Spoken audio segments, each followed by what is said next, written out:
All their possessions are in there. Like everything in this small area. The workers would have to share a bathroom with 5 to 10 other families. The workers would have to share living quarters, actually like a row of shacks with corrugated tin roofs. All of those families would share a laundry corner and a kitchen facility, and they would all share the same well to take the water out of.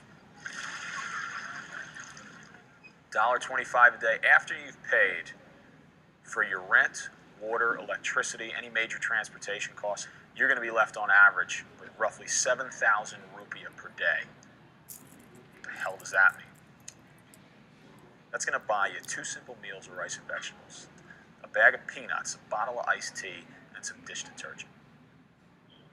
And that's all you can get. And that's your reward? Without a doubt. We found it out in the first week that we were there. There's no way that you can live on $1.25 a day and maintain your human dignity. It's just not possible.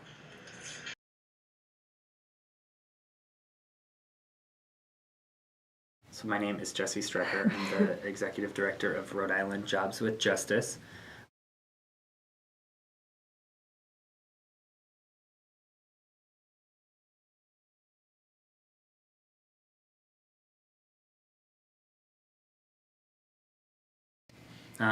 So I don't know if you guys are familiar with the Fight for 15 campaign that's been going on all around the country.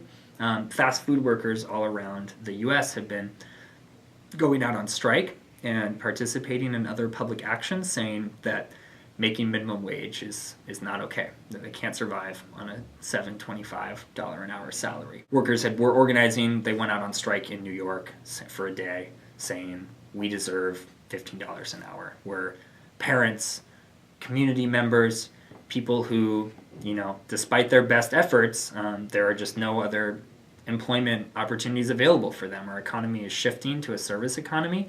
Every day, the number of poverty wage, low wage jobs is just exploding in this country.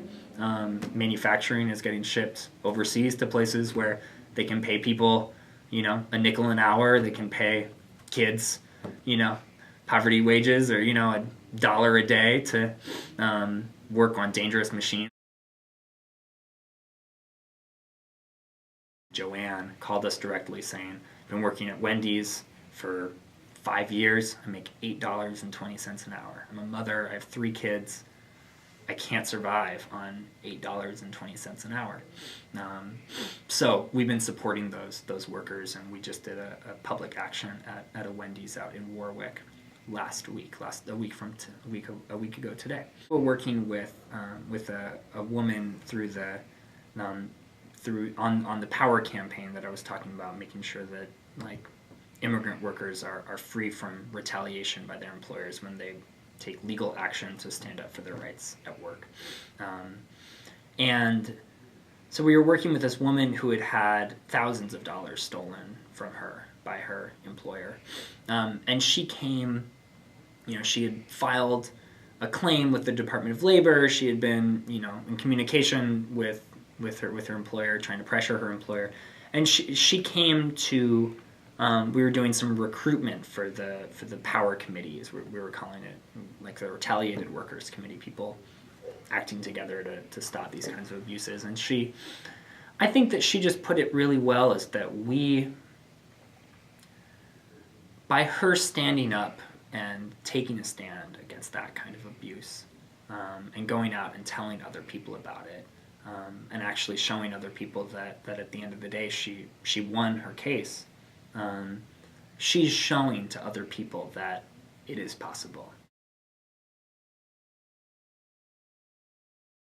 So our economy, wealth inequality in our country is at a staggering high.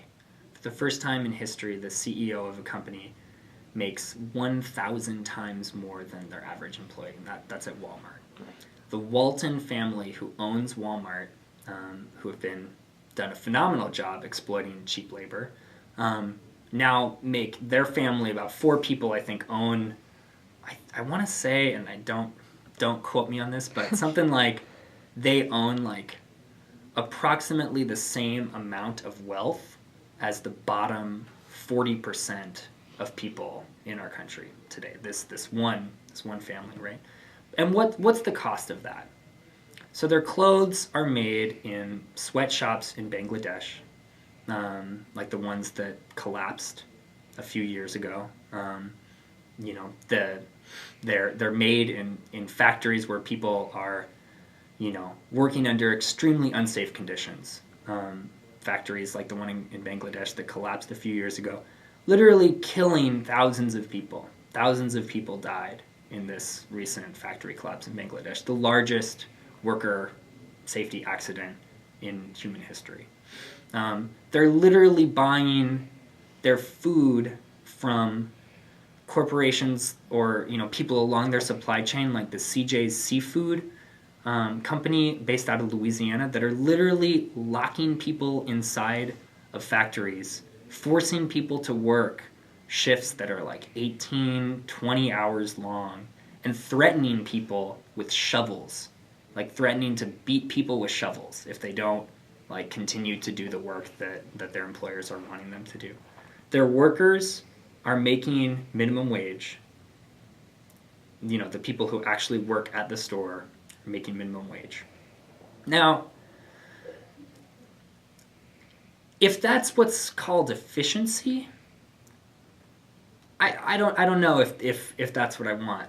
You know, it's I mean the system that we have is very efficient at condensing wealth in the hands of a very few number of people.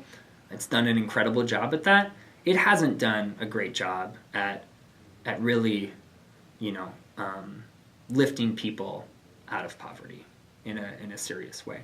Wages in this country have been stagnant for 30 years because our economy is going to a service economy. Literally, like, you know, over the past 30 years, the value of people's average wage has been exactly the same, while the prices of things have just been going up and up. Now, so that for me is a moral crisis. It's a moral crisis.